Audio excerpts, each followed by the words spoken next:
بات یہ ہے کہ اللہ نے میری گزارش معجزہ دکھا کے ہم کو تو واقع کر دیا. اب یہ اللہ کا کام نہیں کہ لوگ مانے ضرور, تو میری بات سنیں نا, منوانا اللہ کا کام نہیں.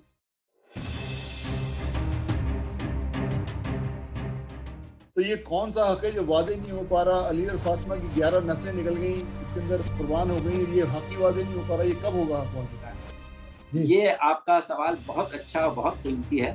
آج ہم ثابت تو نہیں کر سکتے کہ چاند 2 ٹکڑے ہوا تھا, آج ہم ثابت تو نہیں کر سکتے کہ سورج پلٹا تھا, آج ہم ثابت تو نہیں کر سکتے کہ سرکار رسالت کے اوپر ابر کرم کا سایہ رہتا تھا.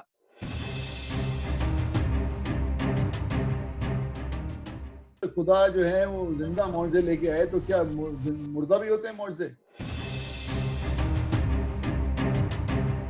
کہ امامت کو نہ ماننا گویا ختم نبوت سے انکار کرنا. اب اگر لوگ نہ مانے تو وہ ان کی بات. میری بات سنیں نا, حق تو واضح نہیں ہوا نا, اس آدمی کا دل تو نہیں پلٹا. معجزے دکھاتے رہے, وہ کوئی مان ہی نہیں رہا. نہیں, سیاہ اس لیے نہیں ہے کہ لیکن کوئی اپرائزنگ تو نہیں ہے. یہ دیکھیں عام پبلک سڑکوں میں نہیں نکلیں, یزید اپنی موت مرا ہے.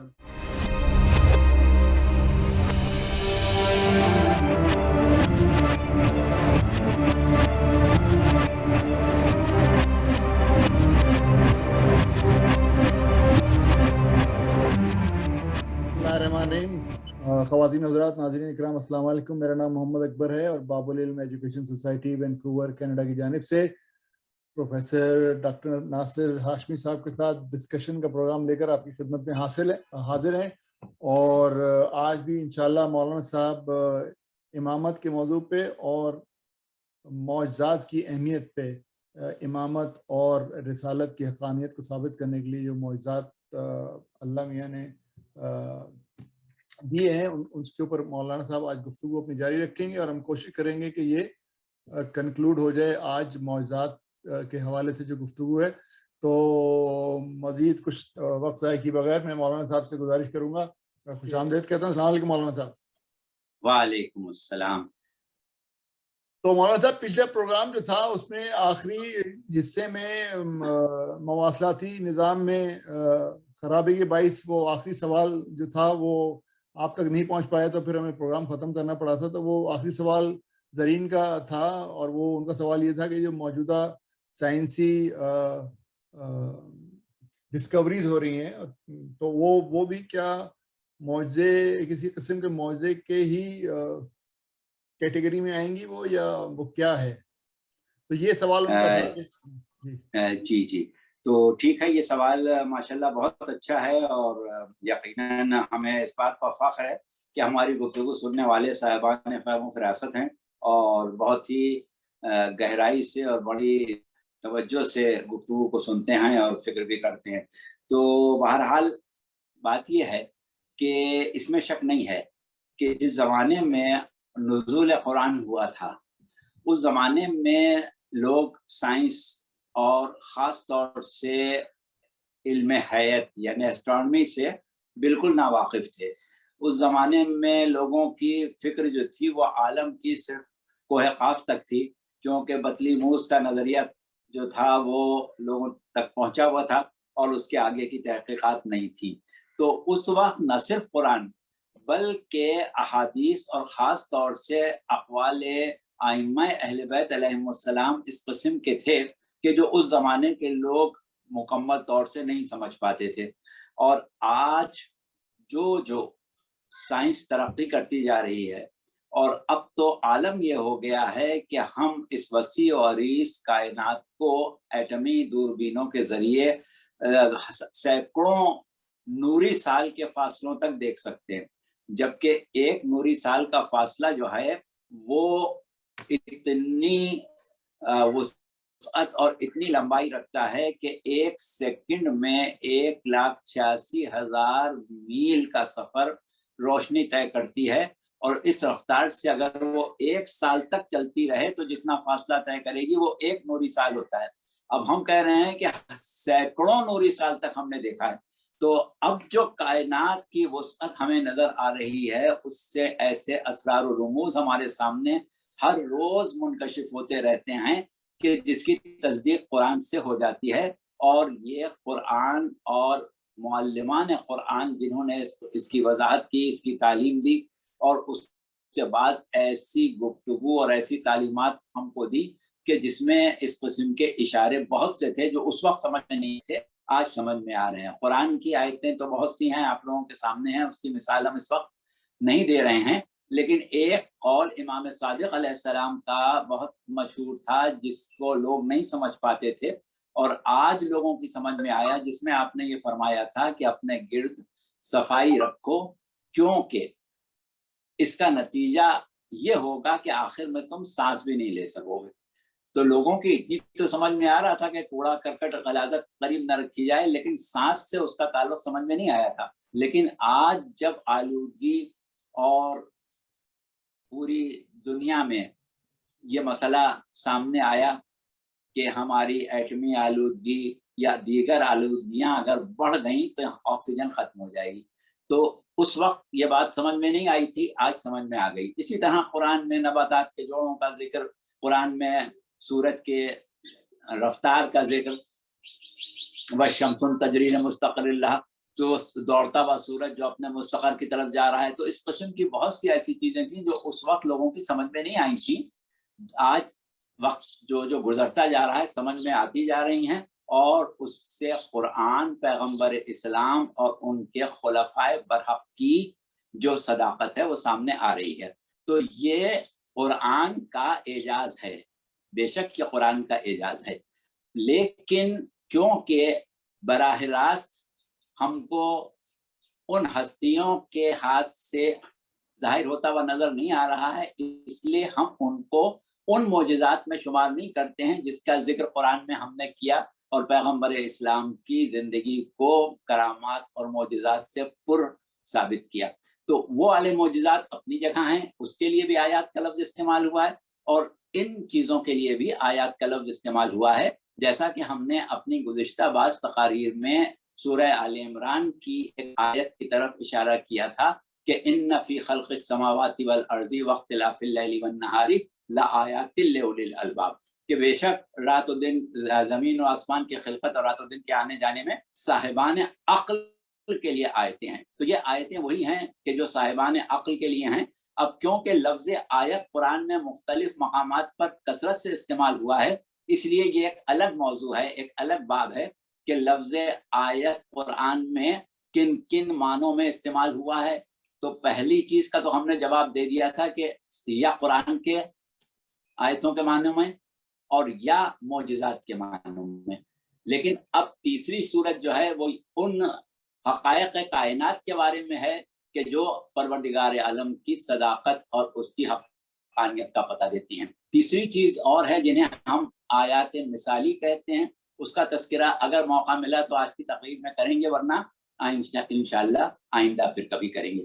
تو اس اعتبار سے ان کا جواب یہ ہے کہ بے شک یہ قرآن کا اعجاز ہے اور پیغمبر اسلام کی حقانیت کی دلیل ہے، اس اعتبار سے ہم اس کو اعجاز قرآنی کہتے ہیں۔ براہ راست رسول اللہ کا یا ائمہ اہل بیت کا اعجاز اس کو عموماً نہیں کہتے، بلکہ یہ ایک اور قسم ہے آیات کی جس کا تذکرہ ہم نے کر دیا۔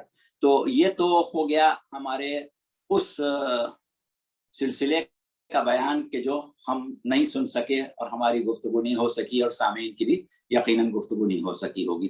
لیکن اب اپنی گفتگو کو آگے بڑھانے کے لیے ہم آپ کی توجہ اس چیز کی طرف دلا دیں کہ ہماری جو گزشتہ گفتگو تھی اس میں ہم یہ کہہ رہے تھے کہ ہماری نظر میں قرآن تو معجزہ ہے ہی، لیکن پیغمبر اسلام صلی اللہ علیہ وآلہ وسلم کا فیض نبوت جو ہے وہ کرامات اور معجزات سے بھرا ہوا ہے، جس میں وہ تمام معجزات شامل ہیں جو انبیاء ما سبق کو پروردگار نے دی ہے، اور وہ معجزات کہ جو ان کو نہیں دیے گئے لیکن پیغمبر اسلام کو دیے۔ صلی اللہ علیہ وآلہ وسلم کا فیض نبوت جو ہے وہ معجزات اور کرامات کے ساتھ ہی ساتھ ہے، اور تا قیامت یہ معجزات باقی رہنے والے ہیں تاکہ آپ کا فیض نبوت باقی رہے اور آپ کی خاتمیت سالم رہے، کسی دوسرے نبی کی ضرورت نہ پڑنے پائے۔ تو یہ گفتگو چل رہی تھی، لیکن آخر میں ہم ایک بات اور اس میں اضافہ کریں گے، وہ یہ ہے کہ پیغمبر اسلام صلی اللہ علیہ وآلہ وسلم کو دیگر تمام معجزات کے علاوہ دو معجزات ایسے عطا کیے گئے جنہیں ہم زندہ معجزے کہتے ہیں، اور وہ زندہ معجزے جو ہیں وہ ایک قرآن ہے جس کی حیات کا ابھی ہم نے تذکرہ کیا کہ آج بھی قرآن اسی طریقے سے زندہ ہے اور معجزہ ہے، اور دوسری چیز جو ہے وہ قیام امامت و ولایت ہے۔ قیام امامت و ولایت بھی پیغمبر اسلام صلی اللہ علیہ وآلہ وسلم کا زندہ معجزہ ہے کہ جو تا قیامت باقی اور پائندہ رہنے والا ہے۔ تو یہ ساری گفتگو ہو گئی۔ اس کے بعد ہم نے پیغمبر اسلام کے صاحب اعجاز ہونے کے بارے میں جو آیتیں پیش کی تھیں، اب ہم ان سب سے قطع نظر کر رہے ہیں اور ان کو چھوڑ رہے ہیں۔ آگے کچھ آیتوں کی ضرورت پڑے گی، وہ پڑھیں گے، لیکن ایک آیت جو پہلے ہم نہیں پڑھ سکے تھے وہ بیان ثبوت ہے ہمارے اس دعوے کا کہ پیغمبر اسلام صلی اللہ علیہ وآلہ وسلم مکمل طور سے صاحب اعجاز ہیں، اور ان کے بارے میں یہ تصور کرنا کہ وہ عام انسان جیسے انسان تھے، یا ان کے بارے میں ایسا تصور کرنا کہ ان کو صرف قرآن بطور معجزہ دیا گیا تھا، اس کے علاوہ کوئی چیز نہیں تھی، یہ ساری چیزیں جو ہیں وہ ہمارے عقیدے کے حساب سے قطعاً باطل، بلکہ ان کے اوپر الزام اور ان کی توہین ہم اس کو سمجھتے ہیں۔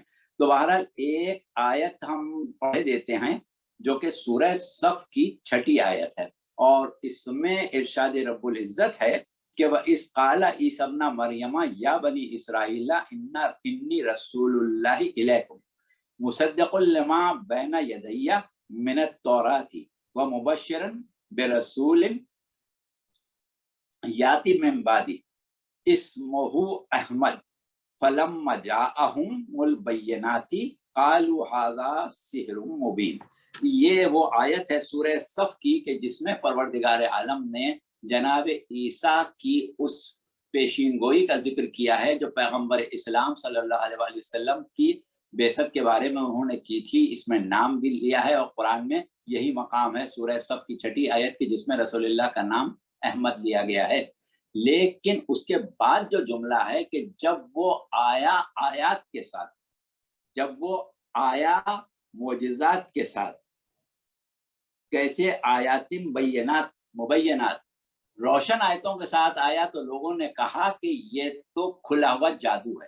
اب ظاہر ہے کہ یہاں پر روشن آیتوں سے مراد اگر محض قرآن کی ہی آیتیں ہوتی تو قرآن کو کبھی کسی نے جادو نہیں کہا، قرآن کو گڑھا ہوا کہا، قرآن کو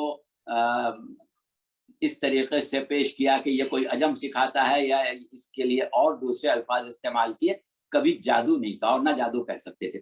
تو اس سے یہ بات ظاہر ہو گئی کہ پیغمبر اسلام کے اوپر جو پروردگار عالم کا ایک خاص کرم تھا، اس کے تحت آپ بہت سے معجزات ہمیشہ ہر زمانے میں کرتے رہتے تھے۔ اب یہ ہے کہ ہمیں اپنی گفتگو کو مزید آگے بڑھانا ہے، ہمارے پاس مختلف پیرائیں ہیں، لیکن میں ایک سوال اس میں جی بالکل بالکل ہم یہی کہنے والے تھے کہ قبل اس کے کہ ہم اس کو آگے بڑھائیں، آپ سوالات اپنے کر لیں تاکہ ہمارا تسلسل جو ہے وہ آپ کے سوالات کے ساتھ چلے۔ ہاں، تو اب میں سوال جو کروں گا وہ ذرا لگے گا کہ گستاخی ہے، لیکن مجھے معاف کیے گا، جس طرح میرے ذہن میں آیا اس طرح میں وہ سوال کر رہا ہوں آپ سے۔ آپ نے بھی کہا کہ رسول خدا جو ہے وہ زندہ معجزے لے کے آئے، تو کیا مردہ بھی ہوتے ہیں معجزے؟ ہاں، یہ بات آپ نے بہت اچھی پکڑی۔ بات یہ ہے کہ معجزات، جب ہم یہ گفتگو کر رہے ہیں کہ وہ معجزات جو پیغمبر اسلام سے پہلے آنے والے انبیاء کو دیے گئے تھے یا اس سے ملتے جلتے معجزات سرکار رسالت لے کے آئے، اور ان کا تسلسل تو جاری رہے گا، لیکن جو ایک مرتبہ ہو چکا اس کے اثرات بعد والوں کو نظر نہیں آئیں گے۔ جیسے جناب عیسیٰ نے مردوں کو زندہ کیا تو آج تو ہمیں کچھ نظر نہیں آتا، ہم نے قرآن میں پڑھ لیا تھا، ہمیں یقین آ گیا۔ یا حضرت موسیٰ کا عصا اژدہا بن گیا تو اب ہمیں آج کائنات میں اس کا کوئی اثر تو نظر نہیں آتا ہے، اپنی آنکھ سے تو ہم کچھ نہیں دیکھتے، ہم نے سن لیا یا قرآن میں پڑھ لیا، ہمیں یقین آ گیا۔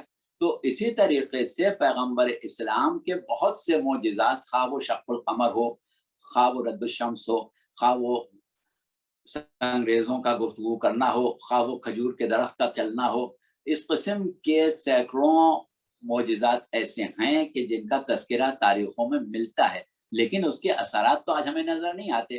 آج ہم ثابت تو نہیں کر سکتے کہ چاند 2 ٹکڑے ہوا تھا، آج ہم ثابت تو نہیں کر سکتے کہ سورج پلٹا تھا، آج ہم ثابت تو نہیں کر سکتے کہ سرکار رسالت کے اوپر ابر کرم کا سایہ رہتا تھا، تو ہم یہ سب چیزیں ثابت نہیں کر سکتے، لیکن وہ معجزے جس کا اعجاز آج بھی ثابت کر سکیں وہ ان کو ہم زندہ کہہ رہے ہیں. باقی معجزات جو ہیں وہ اس طریقے سے اس کے ہم پلہ نہیں ہیں.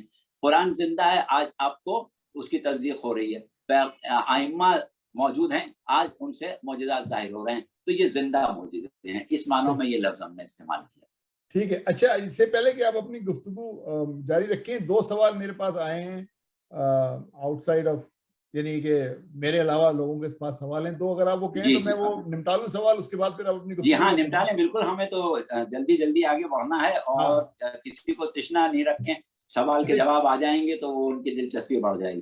اچھا، میں سوال پوچھ لیتا ہوں. بے شک کہ وہ آپ پچھلی گفتگو میں شاید اس کا جواب دے چکے ہوں، لیکن اگر کسی سامع یا سامعہ نے سوال کیا ہے وہ نہیں سمجھی ہیں یا نہیں سمجھے ہیں تو میں سوال پھر کر لیتا ہوں. ہمارا مقصد یہی ہے کہ لوگوں کی زیادہ سے زیادہ کلیئر دماغ میں بات کلیئر ہو جائے.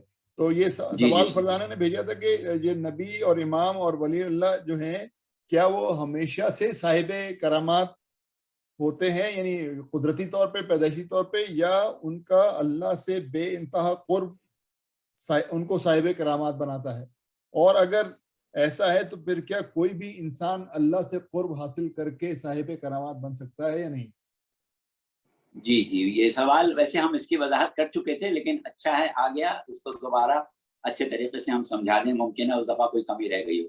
تو ہم نے کرامات اور معجزات کے ظاہر ہونے یا مافاق العادت امور کے ظاہر ہونے کی جو بنیادی وجہ بتائی تھی وہ یہ بتائی تھی کہ انسان کو پروردگار عالم نے عالم آخرت کے لیے خلق کیا ہے، اور اس کے اندر یہ صلاحیت دی ہے کہ وہ پروردگار عالم کا جتنا قرب حاصل کرتا جائے اتنی اس کے وجود میں ارتقاء پیدا ہوتی جاتی ہے، اور کے نتیجے میں اس کے اختیارات اور اس کے احساسات، اس کے محسوسات مکمل طور سے ترقی کرتے رہتے ہیں. اور یہ جو کچھ بھی ہوتا ہے یہ پروردگار عالم کی صفات اور اس کے اسماء حسنی کے قبول کرنے ہوتا ہے. یہ تفصیلی گفتگو ہم نے کی تھی.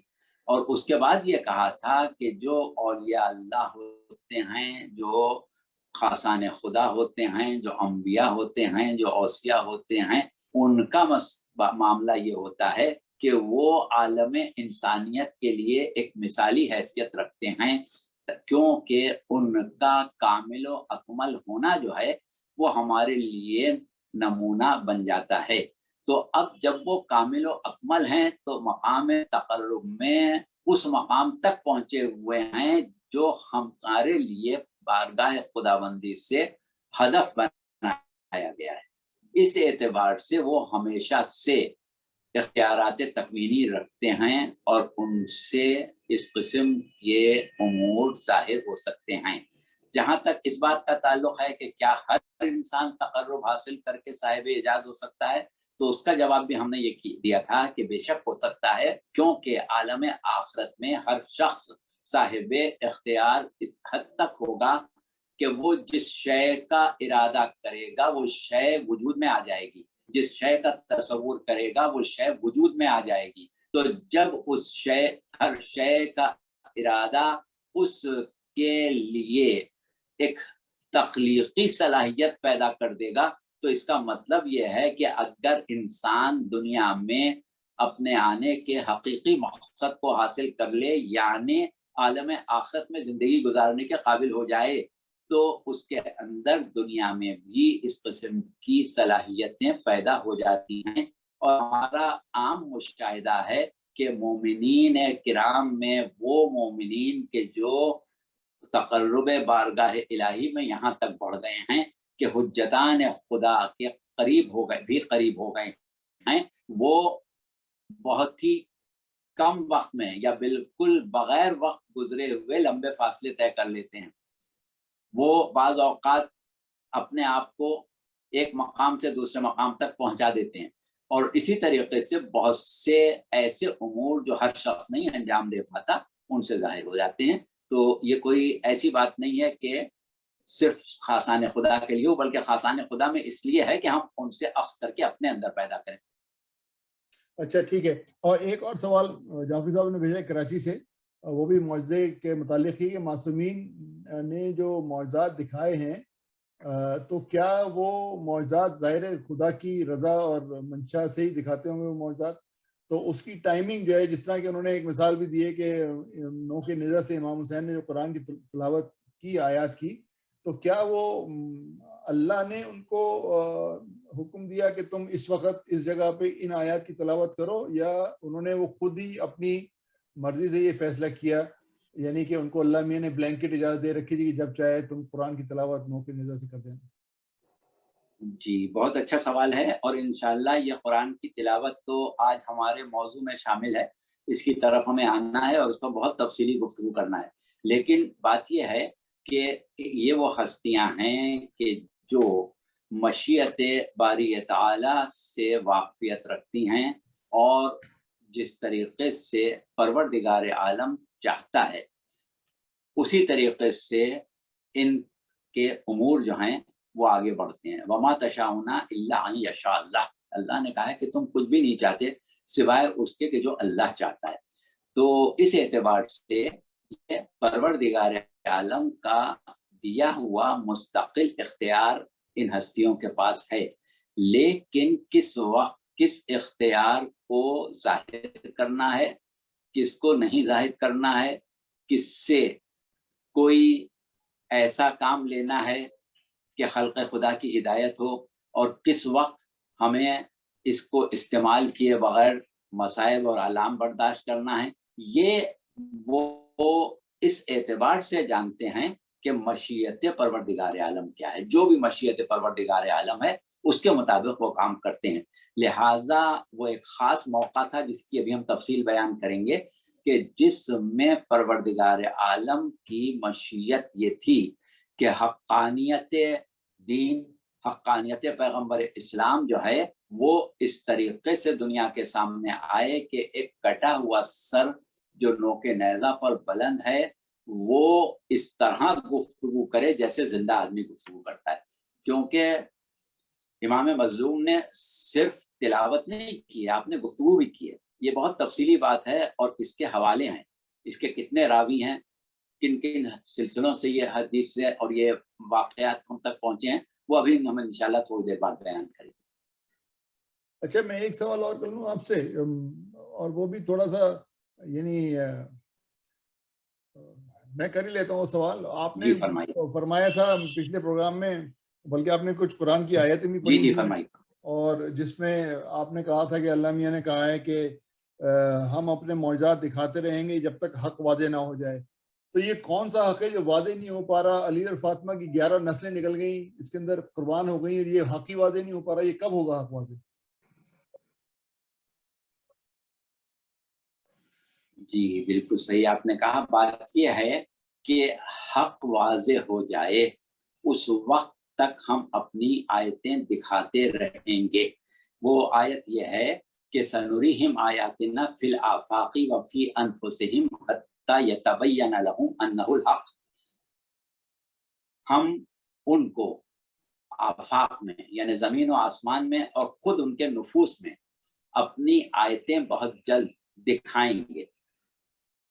اور کب تک دکھائیں گے؟ جب تک کہ ان کے اوپر حق واضح نہ ہو جائے۔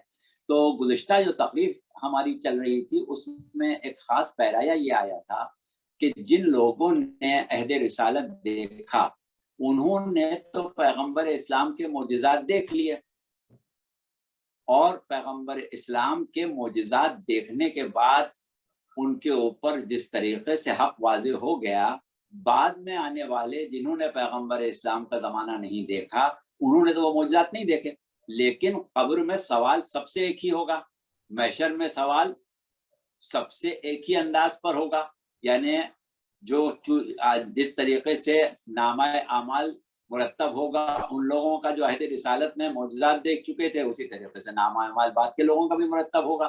تو یہ تو ایک زیادتی ہو گئی کہ کچھ لوگوں کو تو معجزات دکھا دیے، کچھ کے اوپر تو حق واضح کر دیا، اور جو بعد میں آئے ان کے اوپر تو حق واضح ہوا ہی نہیں، وہ بیچارے سن کے ہی اس کو مانے، اور ان سے جواب طلبی ویسی ہے جیسے دیکھنے والوں سے تھی.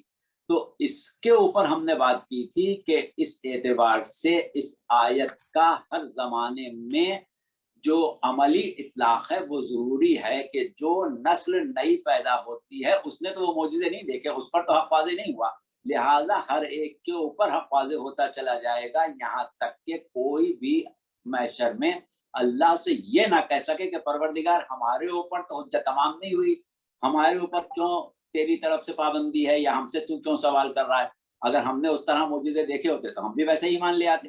تو اس اعتبار سے یہ بات ہم نے کہی تھی کہ حق جو ہے وہ ہر زمانے میں واضح ہو, ہر زمانے کے لوگوں کے لیے واضح ہو. تو اب جو بھی جس زمانے میں پیدا ہو اس کے لیے پروردگار عالم کے لیے لازم ہے کہ اس پر حق واضح ہو, اور حق کے واضح ہونے کے بعد اگر وہ قبول نہ کرے تو اللہ کو حق اس کے سزا دے, لیکن حق واضح کیے بغیر اللہ کو حق نہیں پہنچتا کہ وہ کسی کو سزا دے. اس اعتبار سے حق کے واضح ہونے کی بات تھی, اور اس کی مزید وضاحت جو تھی وہ ہماری ایک اور آیت سے ہو گئی تھی جو سورہ یونس کی 20ویں آیت ہم نے پڑھی تھی کہ وَيَقُولُونَ لَوْلَا أُنزِلَ عَلَيْهِ آیَةٌ مِّن رَّبِّهِ, کہ وہ لوگ یہ کہتے ہیں کہ اس کے اوپر اپنے رب کی طرف سے آیت کیوں نہیں نازل ہوتی, جبکہ ظاہر ہے کہ عہد رسالت میں قرآن نازل ہوا ہے, اس وقت آیتیں نازل ہو رہی تھیں. تو یہاں وہ آیت کا لفظ قرآن کی آیت کے لیے استعمال نہیں کر رہے تھے, بلکہ صورتحال یہ تھی کہ پیغمبر کے اوپر پیغمبر معجزات کا مظاہرہ کرتے رہتے تھے, لیکن یہ مانتے نہیں تھے, کہتے تھے یہ تو جادو ہے, یہ تو جادو ہے, یہ تو جادو ہے, یہ تو نظر بندی ہے. اس طریقے سے معجزات کا انکار کرتے رہتے تھے. تو ان میں سے کچھ لوگ ایسے تھے جنہوں نے یہ کہا کہ بھائی اگر اللہ چاہے اور اللہ کو ان کی حقانیت ثابت ہی کرنا ہے تو کوئی ایسا معجزہ آئے کہ ہم کو مانتے ہی بن پڑے, ہم انکار ہی نہ کر سکیں, ہم جادو کہہ ہی نہ سکیں اس کو. تو پھر اللہ نے کہا کہ فَقُلْ إِنَّمَا الْغَيْبُ لِلَّهِ, ان سے کہو کہ غیب کا علم تو اللہ کا ہے, اللہ کے پاس ہے. فَانْتَظِرُوا إِنِّي مَعَكُمْ مِنَ الْمُنْتَظِرِينَ, بس تم لوگ انتظار کرو. اور پیغمبر اسلام سے کہا کہ آپ کہیں کہ ہم بھی تمہارے ساتھ انتظار کر رہے ہیں, یعنی انتظار کرو, ایسی آیت آئے گی کہ جس کو مانتے ہی بن پڑے گا, لیکن ابھی نہیں. تو وہ جو آیات ہیں جس کے لیے ہم نے سورہ نمل کی آیت 92 بھی پڑھی تھی کہ جس میں یہ ارشاد رب العزت تھا کہ قل الحمدللہ سیریکم آیاتہ وتعرفونہا, کہ وہ اپنی آیتیں تمہیں دکھائے گا, تم پہچان بھی لوگے. تو وہ آیات ایک الگ سلسلہ ہے جنہیں ہم آیات مثالی کہتے ہیں. اس کے اوپر انشاءاللہ ابھی آگے چل کے بات کریں. ہم اپنی گفتگو کو کچھ تھوڑا سا آگے بڑھاتے ہیں اور اس کے بعد ہم آگے بات کریں گے. تو دیکھیے بات یہ ہے کہ ہم جو آج خاص بات کہنا چاہ رہے تھے وہ یہ کہنا چاہ رہے تھے کہ امت مسلمہ نے جو روش اختیار کی, ایک بات ہم اور واضح کر دیں کہ دیکھیے یہ ہمارے جو پروگرام ہیں یہ خاص مکتب تشیع کے پروگرام ہیں, نہ اس میں کسی سے مناظرہ ہے, نہ اس میں کسی سے جواب طلبی ہے, نہ اس میں کسی کو قائل معقول کرنے کا کوئی پروگرام ہے. ہم مذہب اور ہم عقیدہ لوگوں کو ان کے عقائد کی تعلیم کے لیے یہ گفتگو کرتے ہیں. اب یہ اور بات ہے کہ وہ لوگ کہ جو مکتب تشیع کے عقائد کو سمجھنا چاہتے ہیں بے شک سنیں سمجھیں, لیکن کوئی ضروری نہیں ہے کہ وہ ہماری بات کو مان لیں, نہ ہمیں ان سے منوانے کے لیے یہ گفتگو کرنے کی ضرورت پیش آئی ہے, اور نہ ہمارا یہ ہدف ہے کہ ہم کسی سے منوائیں. لہٰذا منوانا نہیں ہے, صرف یہ بتانا ہے کہ ہمارا مطمع نظر کیا ہے, ہمارا انداز فکر کیا ہے, ہم معاملات کو کس پیرائے میں اور کس زاویے سے دیکھ رہے ہیں. تو اس لحاظ سے کسی کو اس میں کوئی اعتراض کی گنجائش نہیں ہے, کیونکہ ہم کسی اور سے مخاطب ہی نہیں ہیں, یہ ہمارا ہی اپنا اندرونی معاملہ ہے. تو دیکھیے بات یہ ہے کہ ہم یہ دیکھتے ہیں اور ہمارا مشاہدہ یہ ہے کہ امت مسلمہ نے پیغمبر اسلام صلی اللہ علیہ وآلہ وسلم اور قرآن کے بارے میں ایک بات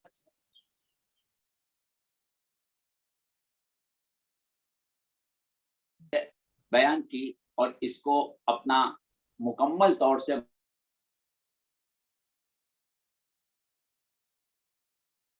مذہب اور عقیدہ بنایا، قرآن نے خلافت اور نیابت کا تذکرہ نے بھی نہیں کیا۔ تو اس کا مطلب یہ ہے کہ یہ معاملہ جو ہے وہ امت کے سپورٹ کر دیا، اور اب امت کو اختیار ہے جس کو چاہے رسول کا نائب اور خلیفہ بنا لے، اور اگر امت نہیں بنائے، کوئی زور دعوے سے آ جائے، طاقت سے آ جائے، دھاندلی سے آ جائے، مکر و فریب سے آ جائے، تو اگر امت اس کو قبول کر لے اس کی حکومت کو، کیونکہ ظاہر ہے خیر و غلبے کے ساتھ آئے گا تو امت کو تو قبول کرنا ہی پڑے گا، لہٰذا وہ بھی خلیفۃ المسلمین ہو جائے گا، وہ بھی اولی الامر ہو جائے گا، وہ بھی امیر المومنین ہو جائے گا، اور وہ بھی رسول کا نائب ہو جائے گا، اور اس کی اطاعت جو ہے وہ واجب ہو جائے گی۔ اور اس کا نتیجہ یہ ہوا کہ جب یعنی نتیجے تو بہت ہوئے، مطلب ہم صرف ایک مثال دے رہے ہیں کہ ایک شخص یزید کا جنرل مسلم ابن عقبہ، جس کو مدینے کو تاراج کرنے کے لیے بھیجا گیا تھا، جس نے مدینے کو تاراج کیا، صحابہ اور حافظان قرآن سب کو قتل کیا، اور اتنے صحابہ قتل کیے کہ کوئی بدری صحابی زندہ نہیں رہا، مسجد نبوی میں گھوڑے باندھ دیے، جو کچھ بھی حرمت رسالت برباد ہو سکتی تھی سب برباد کر دی، اور اس کے بعد پہنچ گیا وہ خانہ کعبہ پر حملہ کرنے کے لیے، خانہ کعبہ منہدم کر دیا، خانہ کعبہ کے پردے جلا دیے، سب کچھ کر دیا۔ لیکن جب اس سے گفتگو کی گئی کہ تم نے یہ سب کیا کیا، تو اس نے کہا کہ میرا کوئی عمل قبول ہو یا نہ ہو، یہ عمل میرا ضرور قبول ہوگا، کیونکہ میں نے اولی الامر کی اطاعت میں کیا ہے۔ یعنی اولی الامر کا معیار عالم اسلام میں یہ بن گیا۔ تو اب یہ سب کچھ جو ہوا اس کی وجہ کیا ہوئی، کیوں ایسا ہو گیا؟ اس کی وجہ صرف یہی ہے کہ یہ بات جو تھی یہ دراصل ہماری نظر میں پیغمبر اسلام پر بھی اور قرآن پر بھی ایک الزام اور اتہام ہے، جبکہ ایسا نہیں۔ تو اب اگر ہم قرآن کی آیتیں پڑھیں کہ جن میں نیابت کی بات ہے، تو وہ پھر بات اور زیادہ بڑھ جائے گی۔ احادیث اس سلسلے میں ہزاروں کی تعداد میں ہیں، لیکن ہم سب کو چھوڑ کے سب سے قطع نظر صرف ایک حدیث لے لیں جس کو ہم حدیث ثقلین کہتے ہیں، انی تارک فیکم الثقلین۔ اور یہ حدیث جو ہے کہ میں تمہارے درمیان دو گراں قدر چیزیں چھوڑ رہا ہوں، ایک قرآن ہے اور ایک میری فطرت، میرے اہل بیت ہیں، یہ آپس میں جدا نہیں ہوں گے یہاں تک کہ حوض کوثر پر میرے پاس پہنچ جائیں، اور اگر تم نے ان کو اختیار کیا تو کبھی گمراہ نہیں ہوگے، وغیرہ وغیرہ اس قسم کی حدیث ہیں۔ ورنہ تو آپ نے اپنے اہل بیت کو کشتی نوح بھی قرار دیا، آپ نے اپنے اہل بیت کو ہر لحاظ سے مرکز مودت بنایا، قرآن نے بھی حدیث نے بھی۔ بہرحال ہم ان سب کی تفصیل میں نہیں جا رہے، بہت سے لوگ جانتے ہیں اس کو، لیکن کہنے کا مقصد یہ ہے کہ امت کا رویہ یہ رہا کہ اس نے اپنے بنائے ہوئے یا اپنے قبول کیے ہوئے سرداران کو، حاکموں کو، بادشاہوں کو تو اولی الامر بھی بنا لیا، ذل سبحانی بھی بنا لیا، اور خلیفت رسول بھی بنا لیا، لیکن اللہ کے بنائے ہوئے جو تھے ان کو نہ صرف یہ کہ قبول نہیں کیا بلکہ ان کے وجود کو بھی برداشت نہیں کیا، اور 12 اماموں میں سے 2 کو تلوار سے اور 9 کو زہر سے شہید کیا۔ اگر 12ویں کو اللہ نہ چھپاتا تو آج بھی امت تیار بیٹھی ہے اس کو قتل کرنے کے لیے، اور اگر اس تک رسائی نہ ہو تو جو ان خلفائے پیغمبر اسلام کی قیادت کو قبول کریں ان کو بھی قبول نہیں کیا جاتا، ان کو کبھی مشرک قرار دیا جاتا ہے، کبھی کافر قرار دیا جاتا ہے، کبھی بموں سے اڑایا جاتا ہے، کبھی کسی طریقے سے قتل کیا جاتا ہے۔ غرض یہ کہ امت کبھی بھی اس بات پر راضی نہیں ہوئی کہ ان کو باقی رہنے دیا جائے، چلو نہیں مانو، کم از کم زندہ تو رہنے دو، لیکن زندہ بھی نہیں رہنے دیا۔ تو اس کا نتیجہ یہ ہوا کہ اب وہ جو اللہ کا وعدہ ہے کہ حق کو ہم ظاہر کریں گے، تو اب حق کو ظاہر کرنے کے لیے پروردگار عالم کے لیے یہ ضروری ہو گیا کہ وہ مستقل ایسے معجزات اور ایسے امور کو ظاہر کرتا رہے کہ یہ حق جو ہے یہ لوگوں پر ظاہر ہو جائے. لوگ مانے نہ مانے یہ اللہ کی ذمہ داری نہیں, ظاہر کرنا اللہ کی ذمہ داری ہے. تو اس سلسلے میں ہم یہ چاہیں گے کہ کچھ چیزیں ہیں کہ جن کو ہم بیان کریں. جی آپ سوال کر لیجیے. میں ایک سوال کر لوں. آپ نے بھی فرمایا کہ لوگوں نے جو ہے, اور ہمیں بھی پتا ہے کہ لوگوں نے رسول کو اپنا جیسا بنا لیا اور سمجھ لیا, تو اور آپ کے صاحب معجزہ ہونے کے بھی انکاری ہیں, غدیر کے بھی انکاری ہیں, حدیث ثقلین کے بھی انکاری ہیں. تو پھر اب کون سے معجزات ہیں جو حقانیت کو ثابت کریں گے؟ ہر معجزے کے تو انکاری ہیں مسلمان. دیکھیے بات یہ ہے کہ جو لوگ اپنے جیسے نقائص رکھنے والے, اپنے جیسے فاسق و فاجر لوگوں کو رسول کا نائب مانیں گے, وہ اگر رسول کی عظمت کو اس اعتبار سے تسلیم کر لیں کہ آپ صاحب اعجاز ہیں, آپ نور ہیں, آپ صاحب معراج ہیں, آپ ہر اعتبار سے ایک منفرد شخصیت ہیں, تو پھر مسئلہ یہ ہو جائے گا کہ پھر اپنے جیسے لوگ ان کے نائب کیسے بنائیں گے؟ پھر تو انہی کے جیسے لوگ ہونا چاہیے. پھر اللہ ہی کیا کام ہوگا. اللہ جانتا ہے کہ کون صاحب علم ہے, کون صاحب معرفت ہے, کون صاحب تقرب ہے. بندے تو نہیں جانتے. تو پھر تو نائبین رسول کا منصوص من اللہ ہونا ماننا پڑ جائے گا, اور یہ ماننا نہیں. تو ظاہر ہے کہ اب یہی ہو سکتا ہے کہ رسول کو اپنا جیسا مان لیں, دیگر انبیاء کے معجزات کا اقرار کر لیں, رسول کے معجزات کا انکار کر دیں. ابھی ہمارے پاس ایک صاحب کا سوال آیا تھا کہ یہ جو آپ نے کہہ دیا کہ رسول کا سایہ نہیں تھا, یہ کیسے مستند ہے؟ جب ہم نے پوچھا تو انہوں نے کہا کہ نہیں, عام مسلمانوں نے ہم سے یہ بتایا کہ ایسا نہیں. تو ظاہر ہے عام مسلمان تو یہی کہیں گے کہ جب ان کو رسول اللہ کو عام آدمی ماننا ہے جبھی تو وہ نائبین بنائیں گے. دیکھیے ایک بہت ہی سیدھی سی بات ہے کہ قرآن نے جو خطاب کیا ہے وہ صرف انسانوں سے نہیں کیا ہے, انسانوں سے بھی کیا ہے, جنوں سے بھی کیا ہے. وما خلقت الجن والانس کا, یا سورہ رحمان پوری آپ پڑھ لیں, فبأي آلاء ربكما تكذبان, وہاں پر انسانوں کا جنوں کا ذکر کیا. تو یہ طے شدہ بات ہے. سورہ جن پورا قرآن میں موجود ہے, اور ہمارے پاس وہ روایات بہت ہی کثرت سے متفق علیہ موجود ہیں کہ جن میں یہ ثابت ہوتا ہے کہ پیغمبر اسلام صرف انسانوں کے لیے مبعوث نہیں ہوئے تھے بلکہ انسانوں اور جنوں دونوں کے لیے مبعوث ہوئے تھے. اب جن جو ہیں وہ عام لوگوں کو نظر نہیں آتے. اگر جن پیغمبر اسلام کو نظر نہ آئے تو پیغمبر اسلام جنوں کے نبی کیسے ہوں گے, جنوں کے معلم کیسے ہوں گے, جنوں کے رہبر و رہنما کیسے ہوں گے؟ تو اس کا مطلب یہ کہ ہماری بصارت میں اور پیغمبر اسلام کی بصارت میں بہت فرق ہے. جو چیز ہمارے لیے غیر مرئی یا انویزیبل ہے وہ رسول اللہ کے لیے انویزیبل نہیں ہے.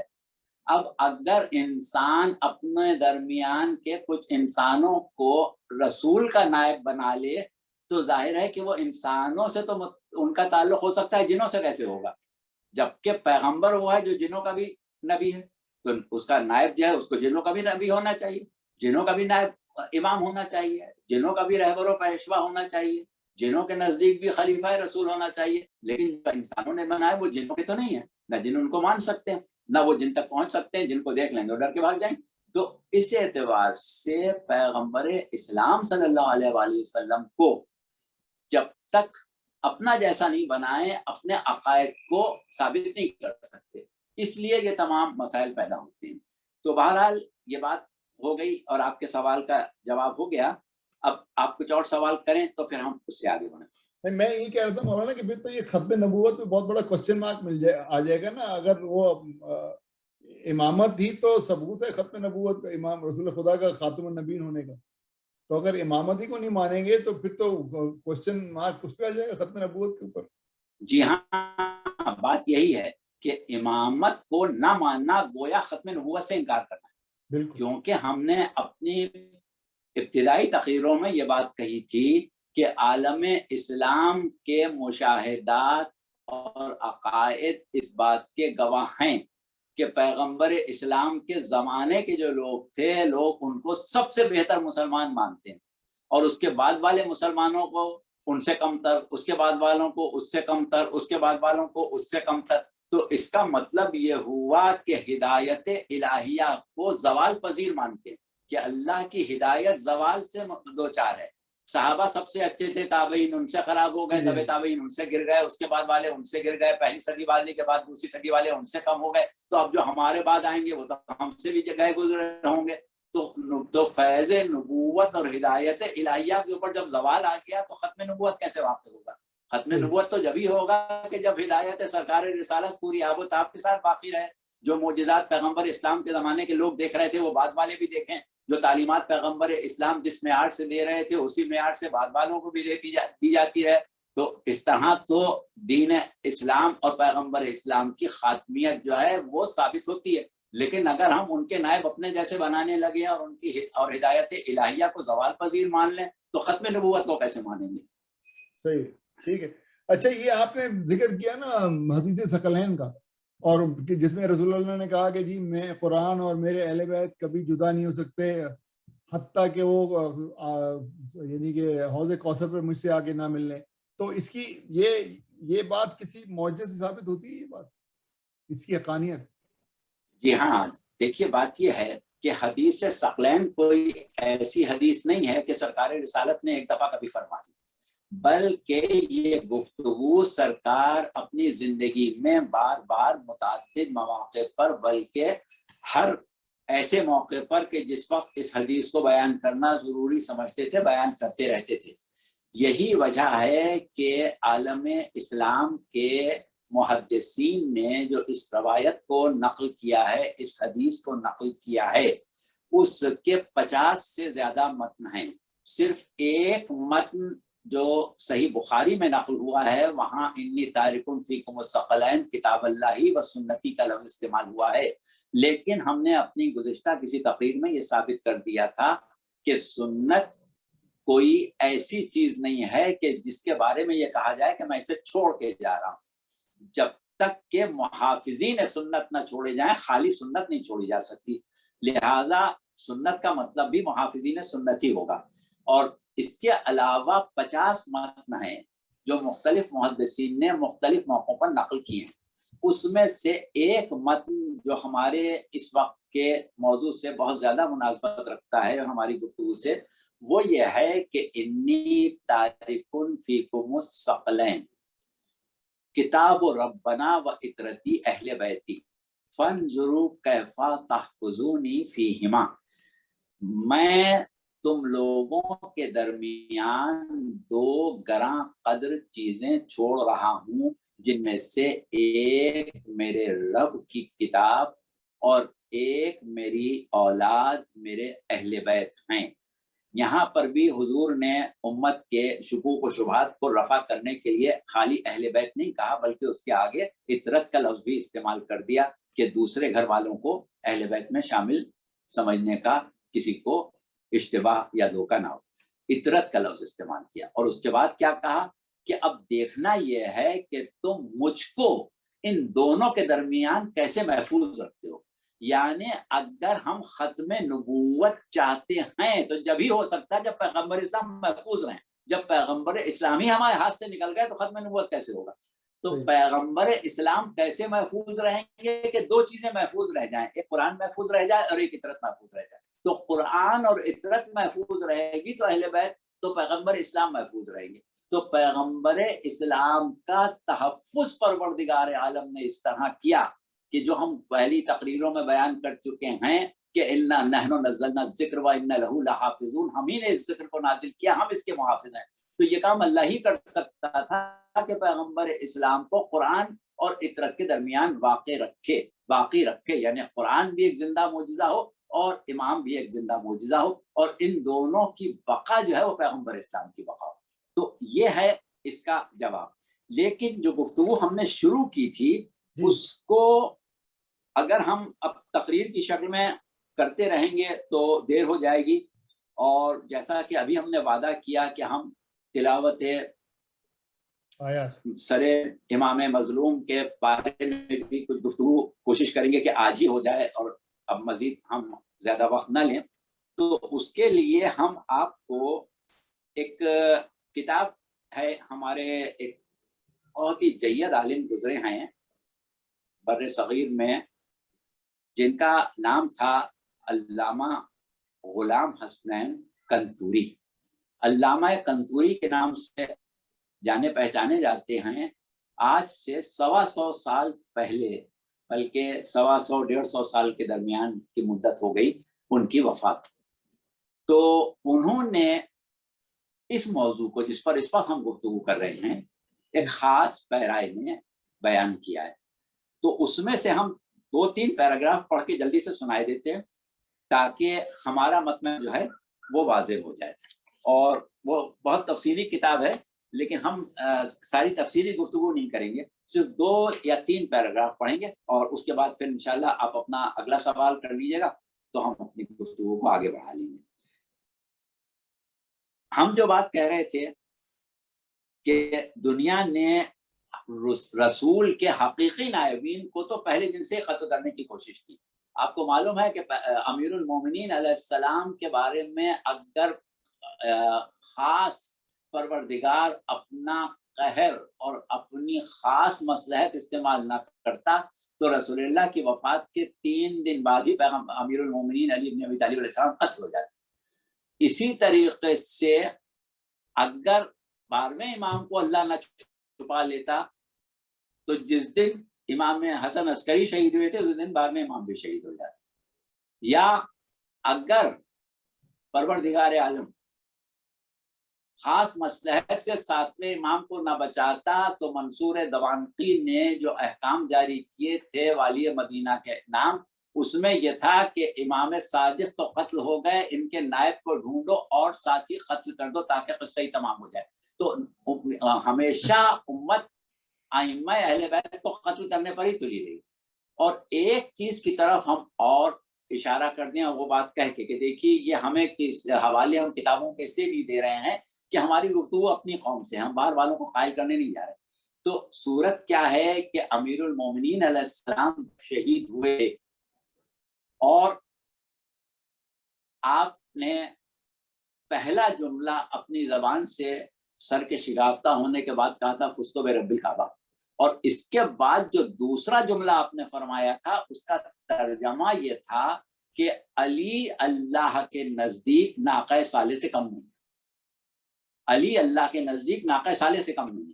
اب دیکھیے ناقہ صالح وہ تھا کہ جو حقانیت جناب صالح کی دلیل تھا، اس نے کسی کا کچھ نہیں بگاڑا، لیکن لوگوں نے، قوم نے ایک شخص کا انتخاب کیا کہ وہ ناقہ صالح کو قتل کر دے، اس نے ناقہ صالح کو قتل کر دیا۔ بالکل یہی صورت ہوئی کہ جب تک علی موجود رہتے پیغمبر اسلام قرآن اور علی کے ساتھ محفوظ رہتے۔ لوگ یہ نہیں چاہتے تھے، جو لوگ نہیں چاہتے تھے انہوں نے ایک شقی کا انتخاب کیا اور چاہا کہ وہ شقی قتل کر دے۔ جب اس شقی نے علی کو قتل کر دیا تو پوری قوم اس قتل پر راضی تھی۔ یعنی کون سے احتجاج ہوئے نفس رسول کے قتل پر؟ بلکہ نفس رسول کے قتل کا رد عمل یہ ہوا کہ 70 سال تک نفس رسول پر تبرہ کی گئی، 70 سال تک سب و شتم کیا گیا اور اتنا ظلم کیا گیا کہ قبر بھی پوشیدہ رکھنا پڑی۔ تو یہ رد عمل ہوا قتل علی کا۔ اگر قوم سمود پر عذاب نہ آ جاتا تو وہ اپنی فتح سمجھتے قتل ناقہ صالح کو۔ بالکل وہی ہوا کہ قوم نے اپنی فتح سمجھا قتل علی کو، علی پر سب و شتم کیا۔ اور یہ انداز اس وقت نہیں بلکہ یہ مستقل باقی رہا۔ جب خانہ رسول برباد کیا، جب خانوادہ رسول کے مردوں کو قتل کیا، جب حرمت رسول پامال کی، جب حرم رسالت کو قید کیا، تو اس دن اس ظلم کے اوپر امت صرف راضی نہیں ہوئی بلکہ امت نے ترا یہ کیا کہ اس دن کو عید قرار دیا اور کہا یہ تو بڑا برکت دن ہے، اس دن تو یہ ہوا تھا، اس دن تو وہ ہوا تھا، اور آج تو خوشی مناؤ، مسرت کرو، آج حاکم کی کامیابی کا دن ہے۔ تو حاکم کی کامیابی کو خوشی بنایا دین کی پامالی کے مقابلے میں. تو یہ تو قوم کا رویہ رہا. اب ایسی صورت میں اللہ کو اوپر کیا واجب ہے؟ کیا حق کو واضح کرنا اللہ پر واجب نہیں؟ تو ایسے میں اب وہ ہم اس کتاب سے تھوڑا سا آپ کو اقتباس پڑھ کے سنائے دیتے ہیں. اور ان ائمہ سے وہ عداوت اپنا شعار گردانا، ہر زمانے میں اور ہر وقت میں دشمنی اور عداوت پر کمر باندھی. اصل میں بات یہ ہے کہ یہ عربی میں ہے کتاب، اور ساتھ میں اس کا ترجمہ ہم آپ کو پڑھ کے سنا رہے ہیں. کمر باندھی کہ ان کی حیات ظاہری چند روزہ بھی گوارا نہ کرتے تھے، یہاں تک کہ ان میں سے 2 کو تلوار سے اور 9 کو زہر سے قتل کیا.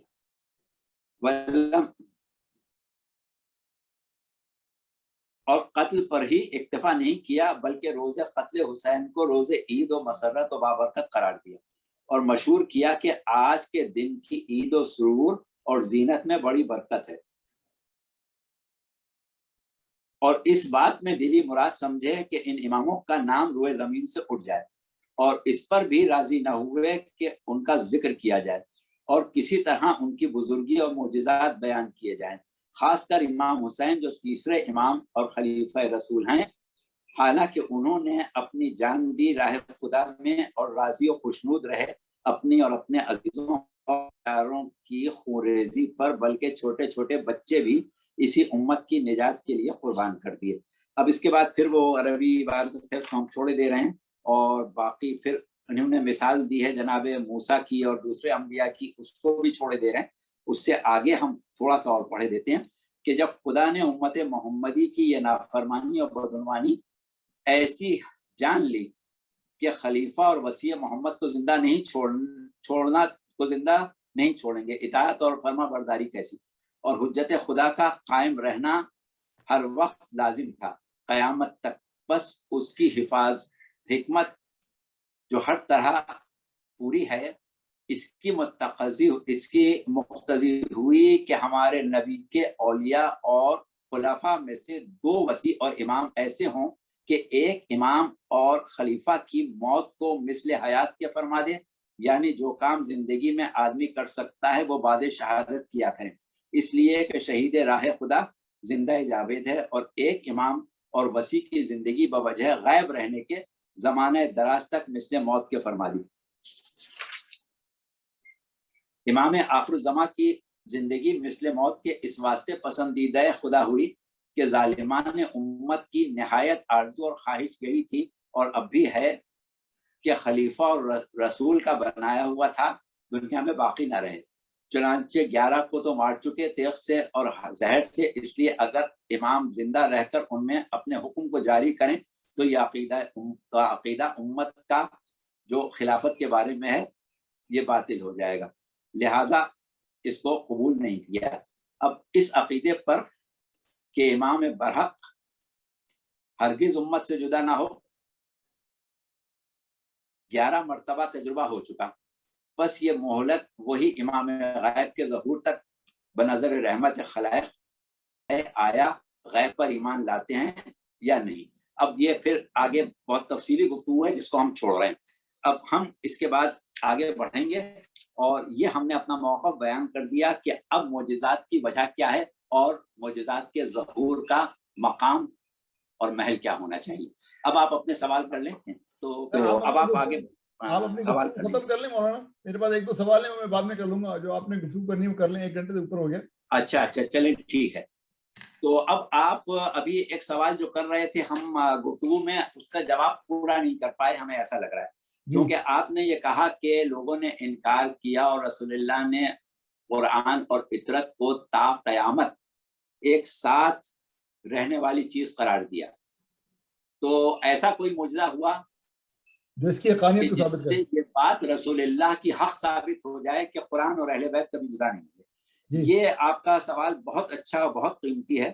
اب ہم ایسا کرتے ہیں کہ اسی کے جواب سے گفتگو پہنچائے دیتے ہیں اس مقام پر کہ جہاں پر قرآن اور فطرت کا جدا نہ ہونا ایک معجزے سے ثابت ہو.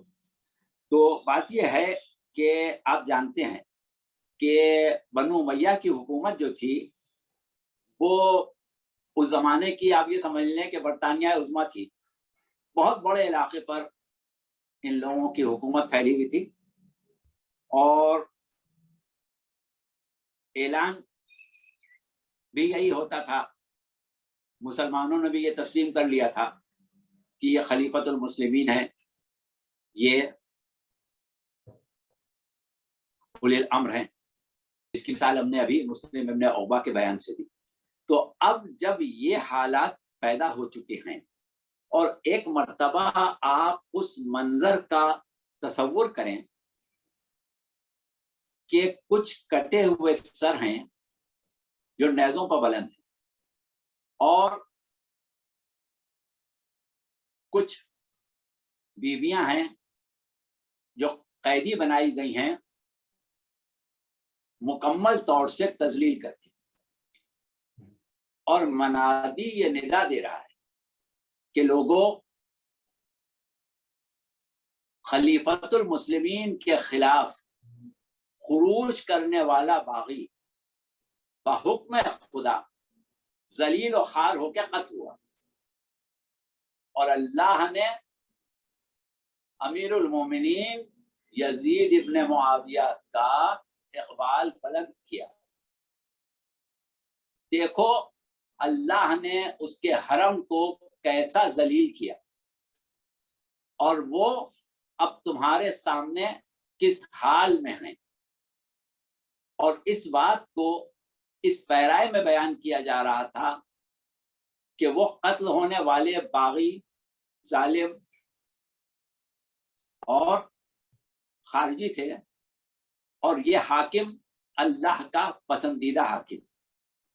اب جس چیز کی تبلیغ کی جا رہی ہے وہ سراسر ناحق ہے, اور جو حق ہے اس کو اس طرح کچل کے دبا دیا گیا ہے کہ اب بھلا حق کی آواز کون بلند کر سکتا ہے, اب صرف معجزہ ہی ہو سکتا ہے. لہذا یہ معجزہ اس وقت پیش آیا کہ جب کوفے میں داخلہ ہو رہا ہے. ویسے یہ معجزہ کوفے میں بھی ہوا. اور ایک بات ہم اور آپ کو بتا دیں کہ مورخین نے اور مقتل لکھنے والوں نے ایک خاص باب قائم کیا ہے راس الحسین, حسین کا سر, اور اس کے اوپر اتنے واقعات ہیں کہ سمجھیے ایک پورا باب ہے, کتابیں بھری ہوئی. ہماری گفتگو میں اتنی گنجائش نہیں ہے, یہ ایک ہی معجزہ نہیں, لیکن ایسے بہت سے معجزات ہوئے ہیں, اور خاص طور سے وہ معجزات جو قتل حسین کے فوراً بعد جاری ہو گئے. اس میں ہم انشاءاللہ آگے چل کے جب مزید گفتگو ہوگی تو ہم بیان کریں گے کہ شہادت کے فوراً بعد معجزوں کا آغاز کیسے ہوا. لیکن یہ ایک ایسا معجزہ تھا کہ جو پورے مجمع نے دیکھا, اور اس معجزے کے راویوں کا ہم آپ سے تذکرہ کر دیں کہ جو عام طور پر ذکر ملتا ہے وہ یہ ہے کہ اس واقعے کے 4 راوی اور 7 روایات ہیں. ان راویوں میں 2 اصحاب رسول ہیں, ایک زید ابن ارقم اور ایک سہیل ابن حبیب. تیسرا راوی اس کا منہال ابن عمرو ہے, اور چوتھا راوی جو ہے وہ حارث ابن وقیدہ ہے.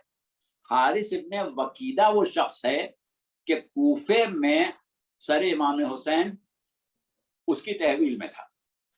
جب یزید نے اہل حرم کے قافلے کو کوفے سے شام بلوایا تو اس وقت یہ سر خولی کے حوالے کر دیا گیا تھا, اور راہ کوفہ اور شام میں یہ سر خولی کے پاس تھا. کوفے میں حارث ابن وقیدہ کے پاس تھا. تو حارث ابن وقیدہ خود اس روایت کا راوی ہے. اور یہ ہم آپ کو بتا دیں کہ یہ روایت صرف شیعوں میں نہیں ہے, بلکہ عامت المسلمین نے اپنے طرف سے اس روایت کو نقل کیا ہے.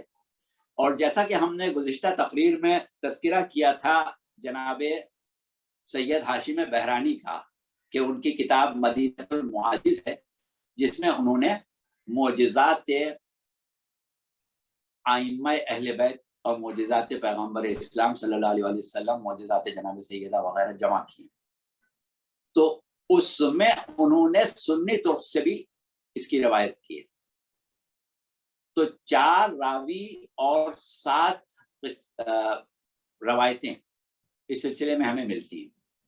اب ایسے موقع پر جو گفتگو جناب زید بن ارقم صحابی رسول نے کی، وہ یہ کہتے ہیں کہ میں نے جب کوفے میں یہ اسیری اہل بیت کا عالم دیکھا تو میں بہت زیادہ حیران اور پریشان تھا، لیکن جب میری نظر سر امام حسین پر پڑی تو میں ان کو پہچانتا تھا، میں پہچان گیا، کیونکہ گفتگو وہاں پر اعلان یہ ہو رہا تھا کہ باغیوں کے گروہ کو قتل کیا گیا ہے اور اس کے حرم اسیر کیے گئے ہیں۔ لیکن جب کٹے ہوئے سر کو میں نے دیکھا تو میں نے حسین ابن علی کو پہچان لیا اور میں نے کہا کہ یہ تو حسین ابن علی کا سر ہے۔ ایسے میں ایک مرتبہ سر اس طرح سے کھنکھارا جیسے گفتگو کرنے سے پہلے یا تقریر کرنے سے پہلے کوئی انسان زندگی میں کھنکھارتا ہے، اور اس کے بعد سورہ کہف کی تلاوت شروع کی۔ اب زید ابن ارقم کہتے ہیں کہ میں نے کچھ آیات سنی، کہتے ہیں کہ میں نے 9 آیتیں سنی، سورہ کہف کی 9 آیتوں تک میں نے سنا، اور 9ویں آیت جو ہے اس میں ارشاد رب العزت ہے، جس کا ہم جلدی سے صرف ترجمہ بیان کیے جاتے ہیں کہ کیا تم نے یہ سمجھ لیا ہے کہ اصحاب کہف اور اصحاب رقیم ہماری آیتوں میں سے کوئی بہت ہی عجیب تھے۔ جیسے ہی آیت یہاں تک پہنچی تو زید ابن ارقم نے کہا کہ یبنا رسول اللہ، آپ کا سر اس سے بڑی آیت ہے، اور اس کے بعد میں بے ہوش ہو گیا۔ جب مجھے ہوش آیا تو سر سورہ کہف ختم کر چکا تھا۔ اب یہ ایک الگ بحث ہے جس کے اوپر انشاءاللہ پھر کبھی بات کریں گے کہ قرآن کے 114 سوروں میں سے سر حسین نے صرف سورہ کہف ہی کیوں پڑھا اور کوئی سورہ کیوں نہیں پڑھا؟ تو یہ پھر ایک الگ مسئلہ ہے، الگ سوال ہے، اس کے جواب الگ ہیں۔ لیکن یہاں پر ہم آپ کو یہ بتا دیں کہ حارث ابن وقیدہ، یہ ہم نے سہیل یہ ہم نے زید ابن ارقم کی روایت بیان کی۔ اب سنیں کہ حارث ابن وقیدہ کیا کہتا ہے۔ حارث ابن وقیدہ یہ کہتا ہے کہ میں نے کوفے میں داخلے کے وقت ایک بڑے نیزے پر، لمبے نیزے پر سر حسین کو اٹھایا تھا، اور اس وقت میرا ارادہ یہ تھا کہ میں اس سر کو چھپا دوں، کسی وجہ سے وہ اس سر کو چرانا چاہتا تھا، معلوم نہیں کیا مصلحت تھی اس کی، کہ ایک مرتبہ سر حسین سے یہ آواز آئی کہ حارث ابن وقیدہ تو یہ نہیں کر سکے گا۔ تو میں حیران رہ گیا کہ یہ سر بول کیسے رہا، اور اس کے بعد جب میں نے قرآن کی آیتیں سنی تو میں اس بات کا گواہ ہوں کہ اس طریقے سے آیتیں یہ سر پڑھ رہا تھا جیسے کوئی بہترین قاری قرآن کی تلاوت کرتا ہے۔ یہ حارث ابن وقیدہ کے الفاظ ہیں، اور جیسا کہ ہم نے کہا کہ مختلف طرق سے یہ روایت آئی۔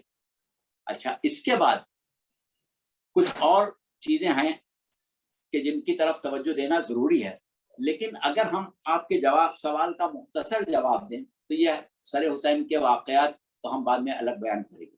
صرف اتنا سمجھ لیں کہ پروردگار عالم کا وعدہ کہ سبھی آیاتنا فی الآفاق وفی انفسہم حتی یتبین لہم انہ الحق، تو جب حق کو خلاف حق پہچانوایا جا رہا تھا تو اللہ پر واجب تھا کہ وہ کوئی ایسا عمل انجام دلوائے کہ جس سے حق واضح ہو جائے۔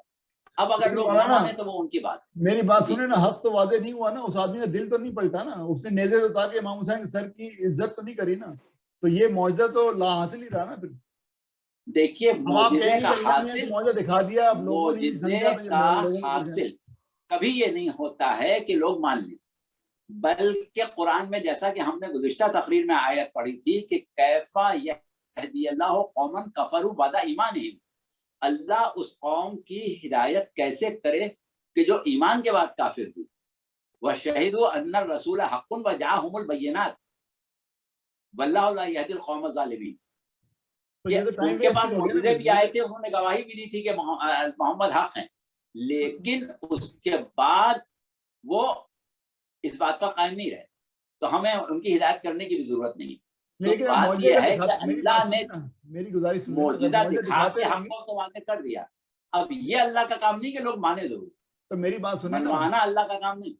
میری بات گزارش سن لیں, تو یہ تو وقت کا ضیاع ہی ہے نا. پھر معجزے دکھاتے رہے, وہ کوئی مان نہیں رہا, تو پھر وقت نہیں. ضیاع اس لیے نہیں ہے کہ کل اللہ کی ذمہ داری میں کمی نہ آئے.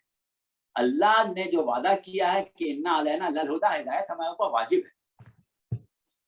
اب ہم ہدایت نہ کریں ایسا نہیں ہوگا. اور اللہ کس کو ہدایت حاصل نہ کرو, یہ تمہاری مرضی. اللہ کس کو جواب دے؟ اللہ تو کسی کو جواب دے نہیں. اللہ میاں کو اللہ عادل ہے.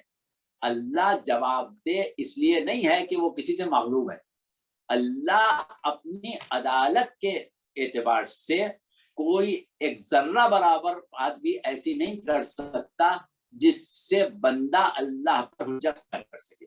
اللہ اپنے قول کے خلاف کبھی کر ہی نہیں سکتا. اس نے کہا کہ میں ہدایت کروں گا, لیکن اس نے یہ وعدہ نہیں کیا کہ ہر شخص ہدایت پا بھی جائے گا. ہدایت کروں گا. اب دیکھیے اس دن سے آج تک جتنے لوگ اس بات پر یقین کر لیں کہ امام حسین کے سر نے نو کے نیزہ پر تلاوت کی, ان کے لیے حق ثابت ہوا. لیکن وہ لوگ کے جو جن کے اوپر اس وقت حق کے خلاف ثابت کیا جا رہا تھا, ان پر ثابت کرنا اللہ کا کام تھا. بس ان کو راہ راست پر لانا اللہ کا کام نہیں. لیکن کوئی اپرائزنگ تو نہیں ہوئی نا. یہ دیکھیں عام پبلک تو سڑکوں میں نہیں نکل آئی نہیں کہ بھئی تم نے کس کو مار دیا, تو بندہ قرآن پڑھ رہا ہے نیزے کے اوپر, تم نے کس کو مار دیا. کوئی اپرائزنگ نہیں ہوئی. یزید اپنی موت مارا ہے. نکلنے والی تھی. بات یہ ہے کہ اہل حرم کو دیکھیے اثر ہوتے ہوتے وقت لگتا ہے. اہل حرم 1 سال قید رہے, لیکن آپ یہ بات یاد رکھیں کہ اہل حرم کو اس لیے قید نہیں کیا گیا تھا کہ کوئی دن بعد چھوڑ دیں. یہ ایک طویل قصہ ہے, ہم آپ کو صرف مختصراً سنا دیں کہ اہل حرم جو کربلا سے اسیر ہو کے نکلے تھے, وہاں بیویوں کی تعداد 64 بتائی جاتی ہے. 64 بیویاں اسیر ہوئی تھی. جی 6-7 اور بچوں کی تعداد تھی وہ 100 سے زیادہ تھی. لیکن جب اہل حرم زندان سے رہا ہوئے ہیں تو 5 یا 6 بیویاں تھیں, اور بچوں میں سوائے امام باقر کے کوئی بھی نہیں تھا. تو اس کا مطلب کیا کہ قید کس نے ایسے کیا گیا کہ سب کو زندان میں مار دیں گے. تو یہ کیا ہوا کہ ان کو رہا کرنا پڑا. یہ وہی تھا کہ لوگ نکل آئے تھے, کچھ اس کے رد عمل ہوئے تھے, اور حاکم کو مجبور ہو کے رہا کرنا پڑا تھا. ٹھیک ہے. اچھا, پچھلے پروگرام میں آپ نے کہا تھا کہ جی واقعہ کربلا جو ہے وہ خود ایک معجزہ ہے, ایسے ہی ہے نا؟ جی واقعہ کربلا خود ایک معجزہ ہے. لیکن ہم میں اس تو یعنی یہ حضرت علی نے کو لوگوں نے کہا, 5000 لوگوں نے یا 500 لوگوں نے, کہ جی آپ اپنے حق کے لیے کھڑے ہو, ہم آپ کے ساتھ ہیں. اور حضرت علی نے کہا کہ اچھا, یہ پہلے بھی ہم ذکر کر چکے ہیں, حضرت علی نے کہا کہ اچھا کل صبح کو تم اپنے سر منڈوا کے آ جانا. تو 500 میں سے یا 5000 میں 4 ہی واپس آئے تھے پلٹ کے. تو یہ واقعہ کربلا پہ رونا اور ماتم کرنا اور حلیم کھانا اور بریانی کھانا تو بہت آسان کام ہے, لیکن اس کے اوپر عمل کرنا تو بہت مشکل ہے نا.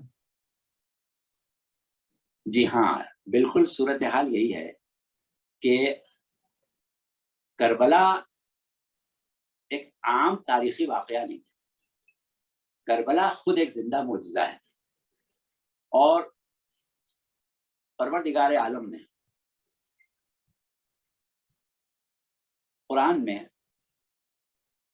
لوگوں کو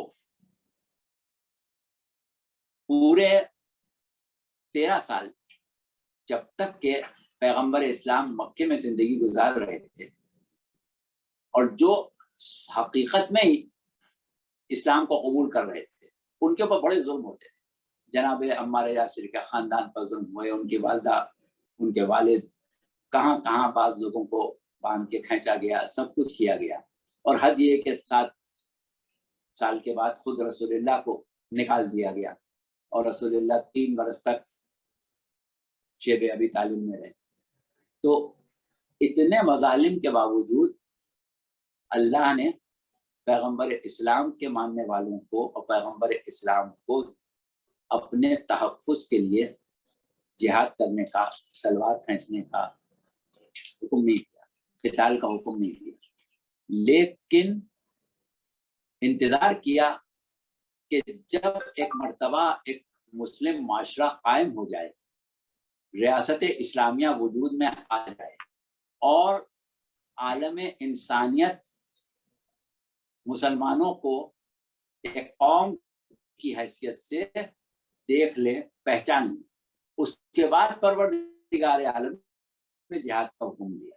لیکن ارشاد رب العزت کیا ہے کہ کتبہ علیکم القتال وہو کرہ لکم، ہم نے تمہارے اوپر قتال کو واجب کیا، قتال تمہارے لیے لکھ دیا، لیکن وہ تمہارے اوپر گرا ہے، تم اس کو پسند نہیں کرتے، تم قتال سے خوش نہیں ہو۔ اور اسی طریقے سے متعدد مواقع ہیں کہ جہاں پر پروردگار عالم نے تذکرہ کیا ہے اس بات کا کہ قتال واجب ہونے کے بعد کس طرح لوگ جنگ سے بھاگتے تھے۔ سورہ آل عمران میں تفصیلی ذکر ہے اور سورہ احزاب میں جنگ خندق کا بہت تفصیلی ذکر ہے۔ آج ہمیں نہیں لگتا کہ ہمارے پاس اتنا وقت ہو کہ ہم جنگ خندق کا پورا واقعہ قرآن سے پڑھ سنائیں، حالانکہ ہمارا ارادہ تھا اور ہم قرآن سامنے رکھ کے بیٹھے تھے کہ آج ہم جنگ خندق ضرور سنائیں گے، لیکن ہمیں نہیں لگتا کہ آج ہم وہاں تک پہنچ سکیں گے۔ بہت ٹائم ہو گیا، لیکن کچھ چیزیں حسن دیدی بھائی کا سوال ہے جی، کر لیں سوال حسن بھائی۔ جی السلام علیکم مولانا صاحب، آواز آ رہی ہے آپ کو؟ وعلیکم السلام۔ جی مولانا صاحب، یہ ایک ذاتی پرسنل سوال ہے کہ اکثر ایام عزا کے دوران، خاص کر میں نے پاکستان میں سنا ہے اور کراچی میں خصوصاً، کہ کہیں نہ کہیں کوئی معجزہ ہو جاتا ہے کہ جی وہ شبی آ گئی کسی کے گھر میں، علم کے اوپر کسی دیوار سے پانی گرنے لگا، کہیں پہ خون ٹپک رہا ہے۔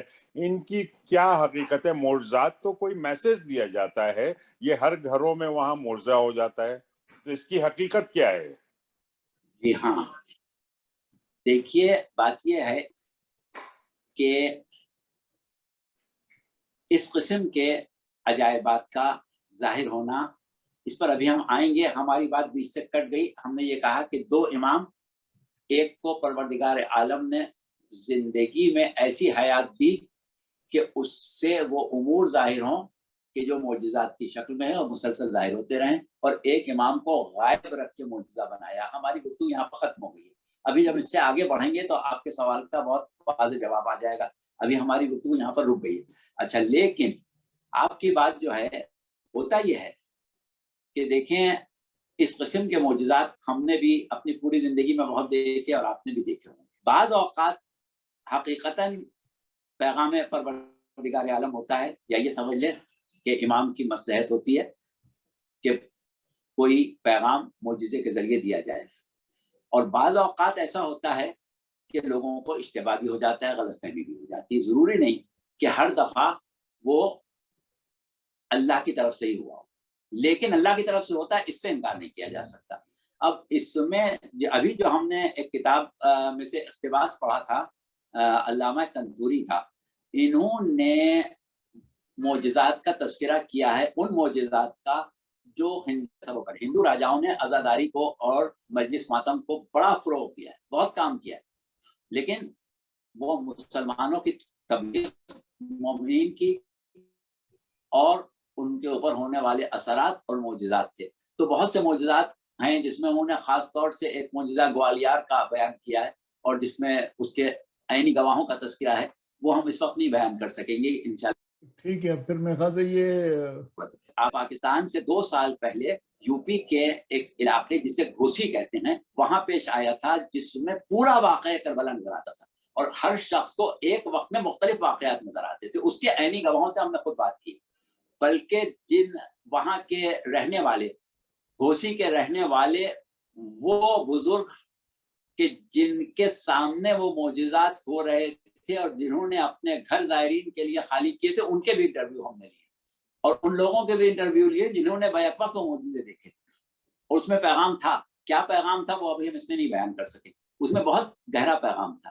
اسی طریقے سے ہم نے خود بعض پیغامات کو اپنی گناہگار آنکھوں سے معجزوں کے ذریعے دیکھا ہے, وہ ہم بیان کر سکتے ہیں وقت اور موقع آنے پر. تو یہ نہیں کہا جا سکتا کہ اس کی کوئی حقیقت نہیں ہے, یا اس میں کوئی صرف مذاق ہے, یا صرف غلط فہمی ہے, یا صرف ضعیف الاعتقادی ہے. قطعاً نہیں, ہاں ہے, شامل ہو جاتی. دیکھیے حق کے ساتھ باطل شامل ہو جانا, لوگوں کی غلط فہمیاں, لوگوں کی جہالت, لوگوں کے طنز و مزاح کی عادت, بات کو بڑھا کے پیش کرنے کی عادت, وہ سب اپنی جگہ ہے, اس سے انکار نہیں کیا جاتا. لیکن معجزات کی اپنی حقیقت ہے, اور ایسے ایسے معجزات ہم نے دیکھے ہیں, آپ نے بھی دیکھے ہیں. ہم ایسے لوگوں کو جانتے ہیں کہ جو مرنے کے بعد حرم امام حسین میں یا حرم امام رضا میں دوبارہ زندہ ہو. بالکل صحیح, بالکل ایسے ہی. اسی طریقے سے ایسے معجزات کہ جن لوگوں کی بیماری کے بارے میں ڈاکٹروں کے پورے بورڈ نے جواب دے دیا کہ اب ان کا علاج نہیں ہے, ان کو صحت یاب ہوتے ہوئے دیکھا ہے. بہت معجزات ہیں, کم نہیں ہے.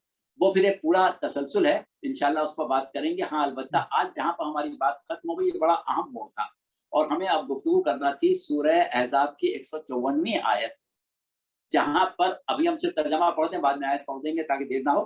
کہ پروردگار عالم نے کہا ہے کہ اگر تم لوگ گھروں میں بیٹھ جاؤ تو وہ لوگ کہ جن پر اللہ نے قتل ہونا واجب کر دیا ہے, وہ اپنے گھروں سے نکلیں گے اور خود اپنے قتل گاہوں میں آ کے قتل ہو جائیں گے. یہ آیت مکمل طور سے کربلا پر صادق آتی ہے. اس کے اوپر تفصیلی گفتگو انشاءاللہ اگلی نشست میں ہم کر لیں گے, کیونکہ جہاں پر بات ختم ہوئی وہ بڑا اہم موقع ہے. ہو گئے صحیح. تو اگر آپ کے پاس سوال ہے تو ابھی بھی آپ کر لیں سوال, اگر کسی کے پاس ہے کوئی مختصر سوال تو وہ مولانا صاحب سے ڈسکس کر لیں, اور اگر نہیں ہے تو پھر ہم اجازت چاہتے ہیں مولانا صاحب سے. مولانا انشاءاللہ پھر اگلے پروگرام میں یہ سورہ احزاب کی آیات سے ہی شروع کریں گے گفتگو کو, اور پھر اس کے بعد اس کو کنکلوڈ کرنے کی کوشش کریں گے. اگلا پروگرام ہم انشاءاللہ سورہ آل عمران کی 154ویں آیت سے شروع کریں گے. سورہ احزاب کی آیتیں بھی پڑھنا بہت ضروری ہے, کیونکہ ان کا تسلسل بھی جا کے کربلا سے ملتا ہے. ٹھیک ہے, 22ویں 23ویں آیتیں جو ہیں سورہ احزاب کی, وہ جا کے کربلا سے ملتی ہیں. اور 23ویں آیت جو سورہ احزاب کی ہے, من المؤمنین رجال صدقوا ما عهد الله علیہ فمنهم من قضى نحبه ومنهم من ينتظر وما بدلوا تبدیلا. یہ وہ آیت ہے جو سرکار سید الشہداء ہر شہید کو رخصت کرتے وقت پڑھتے. ٹھیک ہے, چلیے اچھا. تو پھر خواتین بہت بہت شکریہ پروگرام میں شرکت کا, اور امید ہے کہ آپ اگلے پروگرام میں بھی شرکت کریں گے. اور مولانا صاحب آپ کا بھی بہت بہت شکریہ. انشاءاللہ پھر 2 ہفتے کے بعد پھر پروگرام کریں گے انشاءاللہ. تو اگلا پروگرام 19 مارچ کو کریں گے انشاءاللہ. بہت بہت شکریہ قبلہ, آپ کی صحیح اللہ قبول کرے. اور ہمارے سامعین جو مسلسل اپنا وقت نکال کے یہ گفتگو سن رہے ہیں, پروردگار ان کی معرفت میں, ان کے علم میں اضافہ کرے, اور ان کو دنیا اور آخرت کی ہر نیکی اور ہر نعمت عطا کرے, مصائب عالم میں دنیا سے نجات دے. یہ ہماری دعا ہے, اور پروردگار آپ کی صحیح کو قبول کرے. انشاءاللہ ہماری معرفت میں, ہمارے تقرب میں اضافہ ہو, اور ان تقاریر کو بارگاہ خداوندی میں معیت حاصل ہو انشاءاللہ. اچھی بات ہے مولانا صاحب, خدا حافظ, فی امان اللہ. خدا حافظ.